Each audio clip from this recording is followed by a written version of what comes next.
Rape देखने में एक छोटा शब्द है, लेकिन जिसके साथ होता है उसके शरीर के साथ साथ आत्मा का भी छलनी कर जाता है।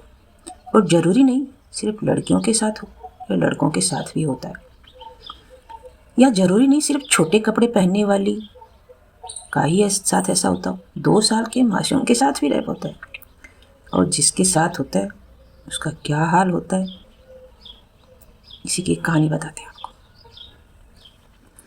एक लड़की गांव की थी और ग्रेजुएशन की परीक्षा का लास्ट दिन देकर वापस आ रही थी।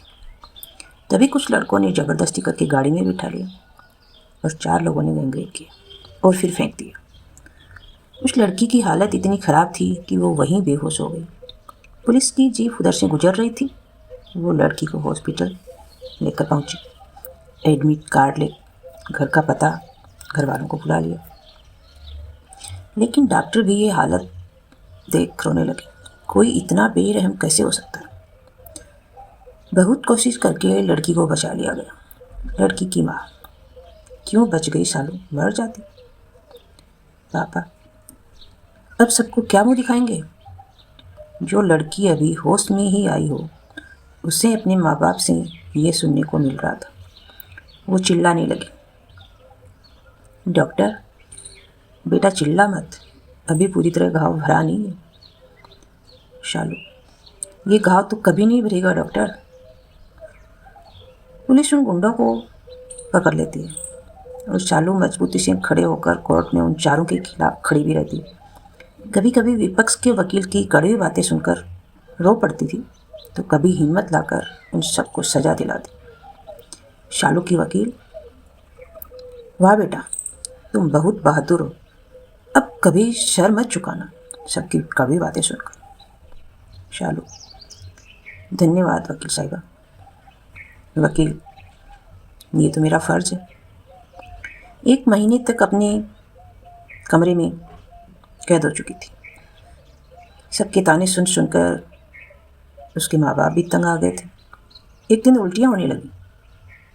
शालू की माँ, हे भगवान, अब तो सब क्या क्या बोलेंगे, तू चली क्यों नहीं जाती हमारी दुनिया से। पापा, कम से कम छोटे भाई बहन के बारे में तो सोचो। शालू भी रात को ही घर से निकल गई। सुबह तक के गांव में पहुंच गई। उसे पता नहीं था जिंदगी क्या क्या परीक्षा लेगी। वह सब सहने को थोड़ी आदत जो हो गई थी उसे।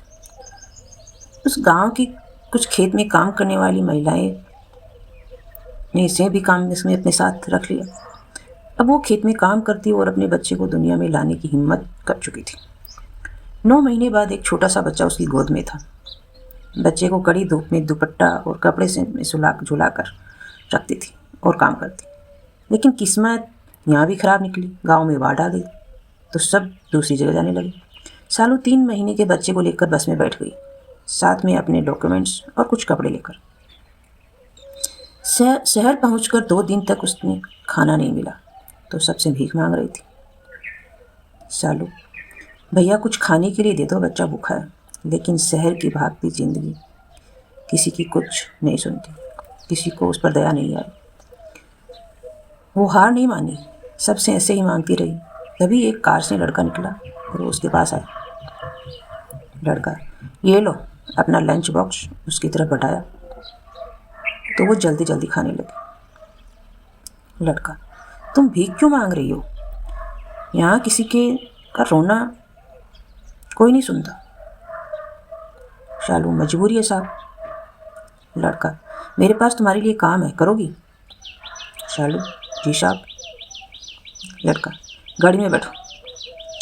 कार देख कर ही डरने लगी। उस दिन की बात याद आ गई, कैसे जालिम दरिंदों ने मसा डाला था। लड़का, कहाँ खो गई, बैठो। शालू हिम्मत करके बैठ गई, क्योंकि अब वो जो भी हो उससे बुरा क्या होगा। लड़का अपने घर लाया और बोला, तुमको खाना बनाना आता है। शालू, जी। लड़का, तो ये रहा तुम्हारा रूम और 2 लोग का खाना बनाना। मुझे 9 बजे कॉलेज जाना रहता है और 2-3 बजे तक आ जाता हूँ। शालू, जी 2 लोग, किनका किनका। लड़का, मेरा और तुम्हारा, तुम क्या भूखी रहोगी। शालू को थोड़ी हंसी आ गई। ये 1 साल में पहली बार हंसी थी। लड़का, मेरा नाम साहिल है, और जब तक मैं ना आऊँ किसी के लिए दरवाज़ा मत खोलना। शालू, ओके। साहिल, लगता है पढ़ी लिखी हो। शालू, जी, बीए तक। साहिल कॉलेज चला गया। साहिल को शालू में सच्चाई दिखी तो अपने साथ ले आया था। कॉलेज से लौटते टाइम कुछ फार्म भी ले आया और शालू को डाइनिंग टेबल दिया। साहिल, खड़ी क्यों हो, तुम भी खाओ। शालू, मैं बाद में खा लूँगी। साहिल, अरे इतने दिन अकेले ही खाया, अब तो साथ दे दो। और शालू भी खाने लगी। साहिल बेबी के साथ खेलने लगा और शालू को बोला, फार्म भरकर जल्दी दे दो, ऐसे तुम खाना बहुत अच्छा बनाती हो। दिन बीतने लगे और आवारा की तरह मस्ती करने वाला साहिल अब जिम्मेदार बन रहा था और उसको बिना बेबी से खेले मन नहीं लगता। शालू कभी कभी मुस्कुराती तो उसमें खो जाता। शालू को पढ़ने के लिए बुक लाता और परीक्षा भी ले जाकर दिलवाता। पहले चरण पास कर ली, अब दूसरे चरण की परीक्षा दिलाने ले गया। साथ में हर दिनों घूमते मस्ती करते। साहिल शालू को हंसता देख खुद भी हंसता।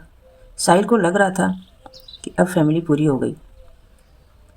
कॉलेज के साथ अब ये भी काम खोजने लगा ताकि शालू को अच्छा जीवन दे सके और बेबी के लिए स्कूल ये सब खर्चा उठा सके। साहिल के पापा को पता चल गया कि साहिल जॉब खोज रहा है और साहिल को घर बुलाकर डांटते हुए, हमने तुमको पढ़ने के लिए बोला है, काम क्यों खोज रहे हो, हमें गिरा रहे हो। सब लोग मुझे फ़ोन करके बोल रहे हैं कि अरबों की संपत्ति का लाडला मामूली काम खोज रहा है, ज़रूर कुछ बात हो गई। साहिल, मुझे जिम्मेदार बनना है, तभी मैं उसका और बच्चे का ख्याल रख पाऊँगा। पापा, किसका। साहिल, जो मेरे साथ रहते हैं। तो एक थप्पड़ लगा दी उसके पापा। साहिल, मैं प्यार करता हूँ उससे बहुत ज़्यादा। पापा, तूने सोच लिया है मेरी इज्जत को कचरा बनाने का। साहिल, प्यार तो सोच समझ कर नहीं होता ना, और अगर आप मना किए तो मैं ये चाकू अपने से अपना गला काट लूँगा। बेटे की जिद के आगे वो झुक गए। शालू को जाकर बोले, क्या तुम 2 बच्चों की जिम्मेदारी उठा सकती हो। शालू को समझ नहीं आया। साहिल के पापा, साहिल भी तो बच्चा ही है। उनके जाने के बाद शालू साहिल से पूछी, ये सब क्या है। साहिल, मैं तुमसे और बेबी से बहुत प्यार करता हूँ, नहीं रह सकता तुम दोनों के बिना। शालू, आप जानते भी हैं मैं आपसे बड़ी हूँ और एक बच्चे की माँ, उस समाज क्या कहेगा। साहिल, समाज, कौन सा समाज की बात कर रही हो, तुम जब रोड पर थी तो कोई समाज दिखा नहीं था। शालू, आप जानते भी हैं मेरे साथ क्या हुआ है। साहिल, सब पता है, मेरे पापा यही सब बात बताकर सोच रहे थे, वो मुझे तुमसे दूर कर सकते हैं, लेकिन प्यार सच्चा हो ना तो बढ़ जाता है। शालू, लेकिन। शाहिल, मैं तुम पर तरस नहीं खा रहा, जब तुम्हारा रिजल्ट देखा तो हिम्मत करके बताया, तो पहले चाहता तो बता सकता था, लेकिन तुमको लगता है कि मैं तरस खा रहा हूँ, लेकिन अब तो तुम आईपीएस ऑफिसर बनने वाली हो, तो क्या तुम मुझे अपनी ज़िंदगी में जगह दोगी। शालू, ये भी प्यार करती थी। हाँ बोल दी।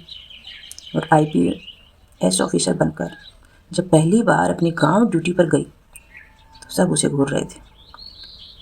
साहिल उसका हाथ थामा और माथा चूम किस करते हुए बोला, शाम को जल्दी आना, इंतज़ार करूँगा। सब तो शालू को ये रूप देखकर पहले से दूर भाग रहे थे। सब बात करना चाहते थे। उसकी माँ पापा पास आए तो बोले, सॉरी, मैं नहीं जानती आप लोग कौन।